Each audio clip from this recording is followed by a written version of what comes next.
Why does a part of that tune sound like a TV game show theme? I don't know. Probably all the parallel dominant chords, like.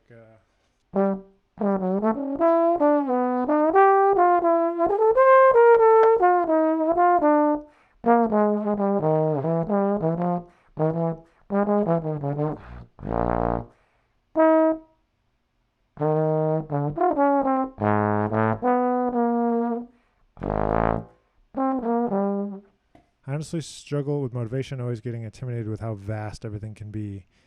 I know you commented on this before, but any thoughts? I struggle with much of like a really good answer to this question because I think that relying on motivation in and of itself is a trap, And that's the trap that we got to get out of in the first place. If you're waiting to be motivated to do something, you're never going to actually do it.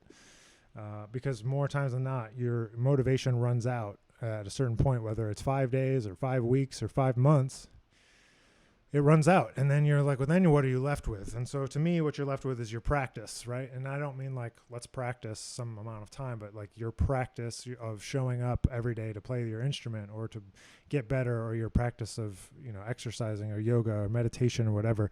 It's something that's part of your identity that you do on a daily basis. It's your practice. It's what you do.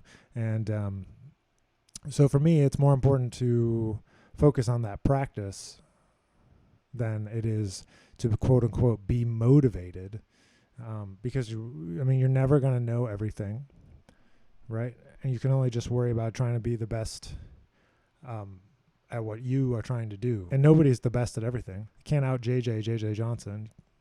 Just can't do it, And so you have to figure out where you and your music kind of lie on the spectrum of everything, and just try to be the best version of yourself that you can, and just show up and make the music that you want to make and all that sort of stuff. But honestly, the first problem with what you have said is thinking that motivation has any relevancy to the journey, because it's not.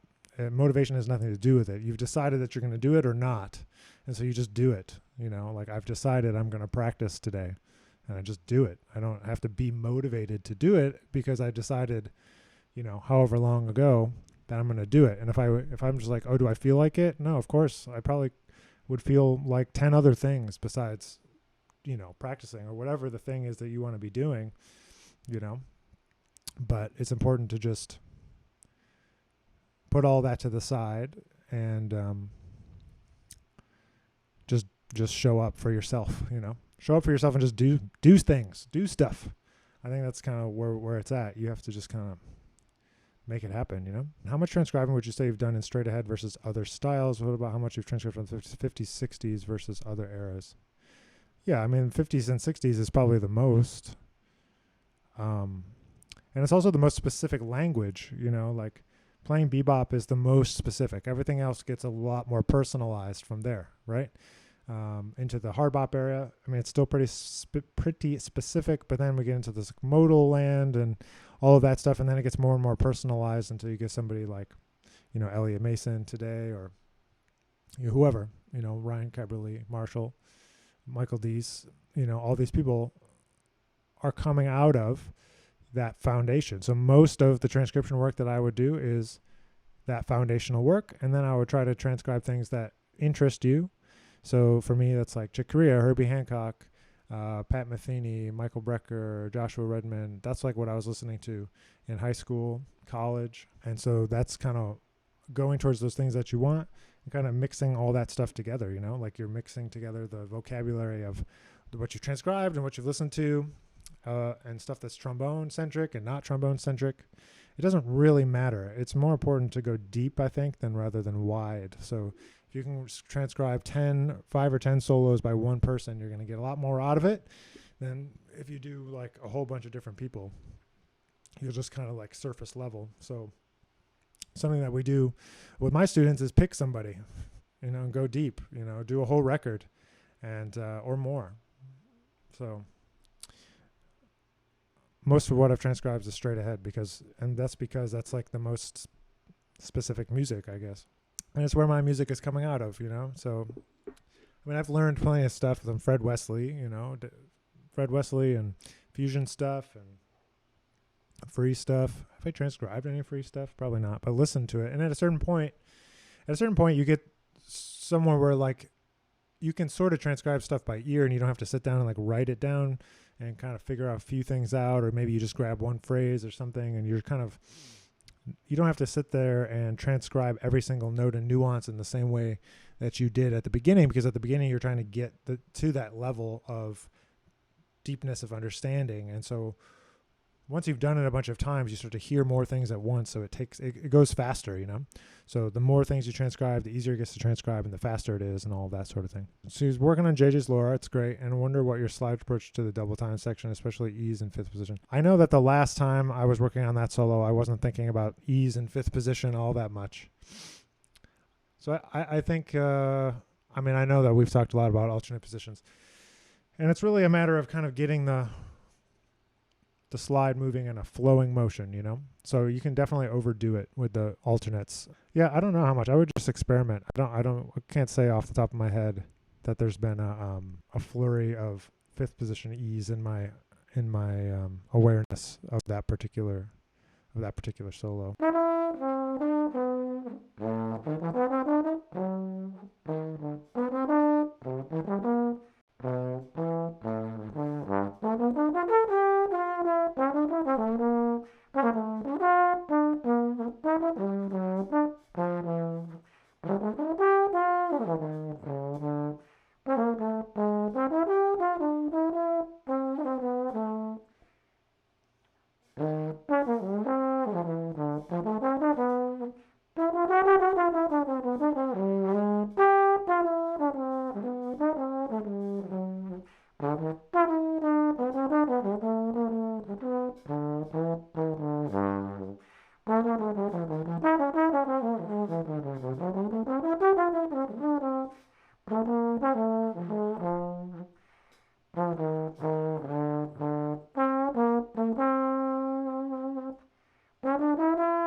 Which improvisers do you think you can do impression of, both trombonists and non-trombonists? I don't usually do impressions, but I do have my students work to be able to do JJ and Curtis, and then maybe one of their favorites.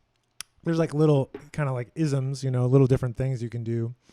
But, you know, sometimes it comes across as crass when you do something like that. But you know who's really great at doing it is Michael Dees is really great at doing those. I've seen him do it in person, playing in a whole bunch of different styles, not just those two. But I would say that if I could do any impressions, it's, you know, it's probably just a little phrase or something of somebody. But generally, I definitely focus on my students on JJ and Curtis, you know, because there's certain things that they do, you know, like, you know, JJ plays with that clear tone.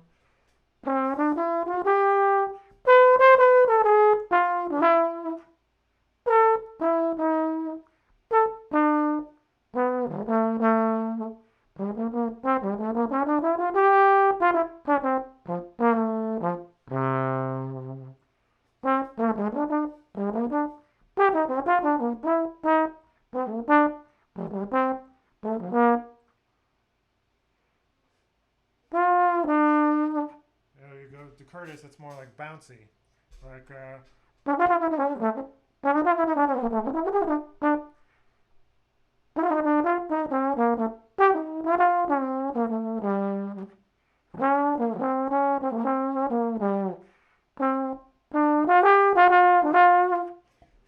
he's got those different kind of vibes that he does, you know. I can't, and there's probably no non-trombonists. Doug Elliott told me that someone named John Moak, who could apparently do impression of all the trombone greats, JJ Curtis slide. Yeah, that's great. I mean, that's something I aspire to be able to do better. Be able to do that. You know, we do it on a blues in a class that I teach, you know, trying to do it on a blues over, was it just a B-flat blues, and kind of compare different language that JJ would play or Curtis would play, and be able to do like a, you know, some kind of approximation of like what are the things that make Curtis and JJ. How do you teach students who are into Fontana, Rosolino, Waltrous? No differently than I would teach any other student. It doesn't matter who they're into. I make them do all the same sort of things, which is dive deep into a player, expand their technique, expand their musical vision, be able to play tunes in 12 keys, be able to execute anything that's put in front of them. I'm going to make them transcribe JJ Slide and Curtis, in addition to the things that they want to do, because everyone has their own mix, you know, and there's nothing wrong with any of those people.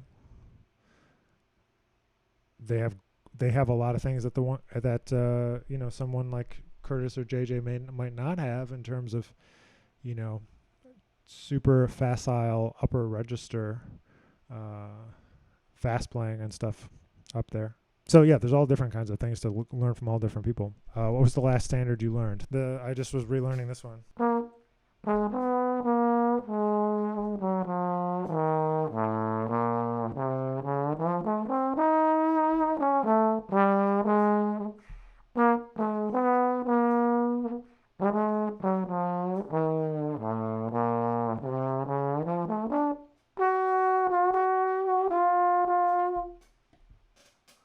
Yeah, UMMG. You got it.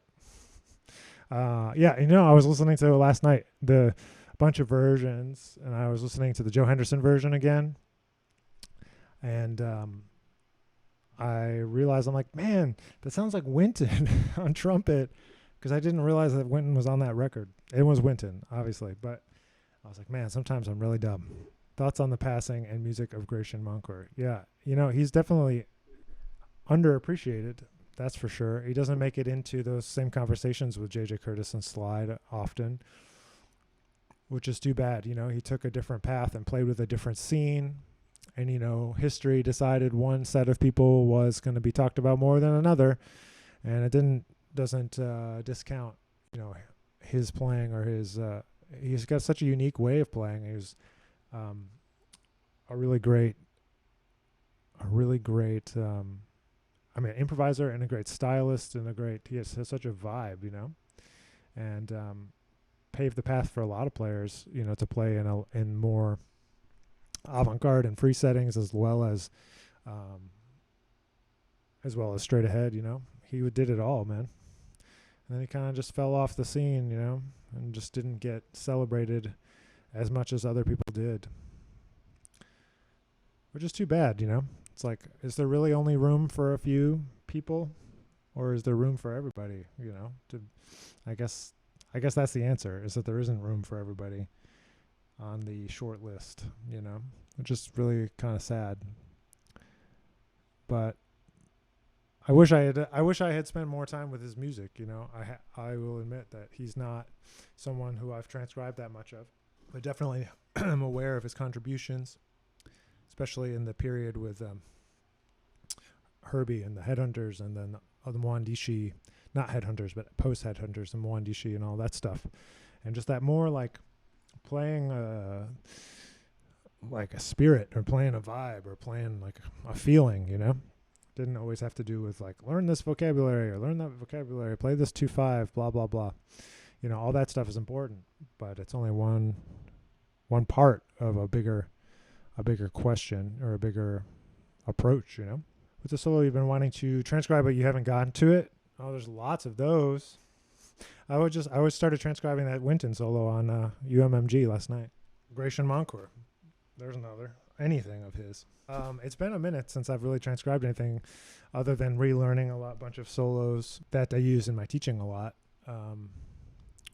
But yeah, this year, this period, this time is going to be one of doing those sorts of things, trying to get back to those sort of things, that practice of getting better. You know, I've been kind of in like a sustaining, you know. At the beginning of our stream today, I was talking a little bit about some trombone warm-up things that I've been thinking about, and talking about being in a growth mindset, having like a kind of a workout, not so much like a warm-up, but also like a workout that's like really pushing past the normal stuff, you know, the usual stuff. I mean, the usual long tones and everything. And so trying to get into that growth mindset of like, I'm pushing myself. I'm not just sitting here and playing the same long tones over and over again. I'm trying to get better, you know.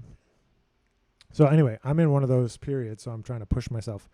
But so yeah, obviously. Oh, you know what else I transcribed half of was last year, or I guess a year and a half ago.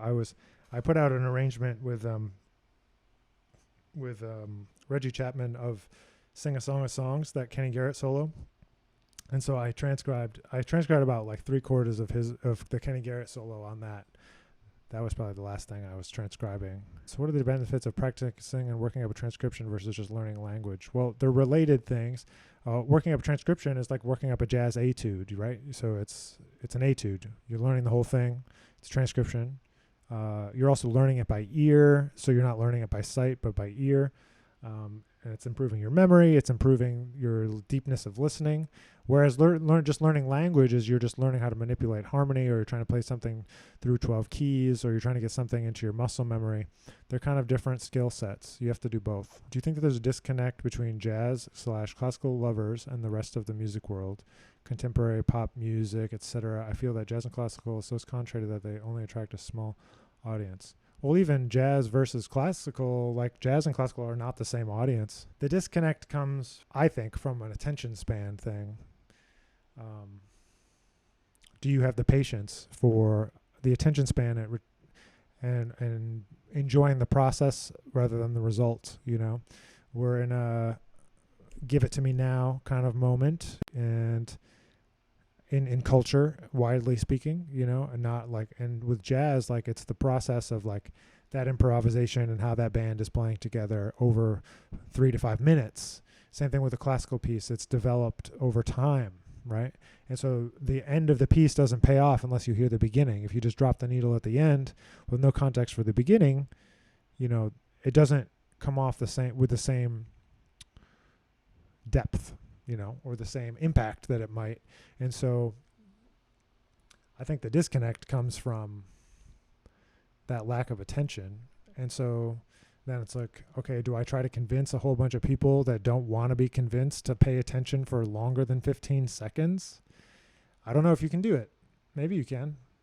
But yeah, the jazz and classical audience is small because there's a small amount of people that want to invest their attention into something like that and enjoy the problem. But once they have done it, I feel like it does hook a lot of people when they go and experience it live in person. But a lot of people don't have the opportunity to really hear and feel that creativity in a direct way in a small room, you know, and feel the vibrations and feel the connection and feel that kinesthetic thing that happens when jazz musicians are playing together on a high level, because there's not enough venues and there's not enough access to those venues, you know, because because everything is related, right? But like, it's so expensive to go to a jazz club, which isolates a lot of people from being able to go and hang out and learn the music. Or like, it's a 21 and over place, or, you know, and then you just learn in school and it becomes this whole thing. We get this whole dichotomy between the institution and the street, I guess, is it street music? Is it classical music? Is it, you know, it's like, well, it's all of those things. But I don't know that we can control what the general oeuvre, you know? Yeah, and so jazz and classical doesn't have a slick music videos where people listen with their eyes. Yeah, you know? And then when I see some of people that I know that start to release music videos like that, what they're then releasing to me is not jazz.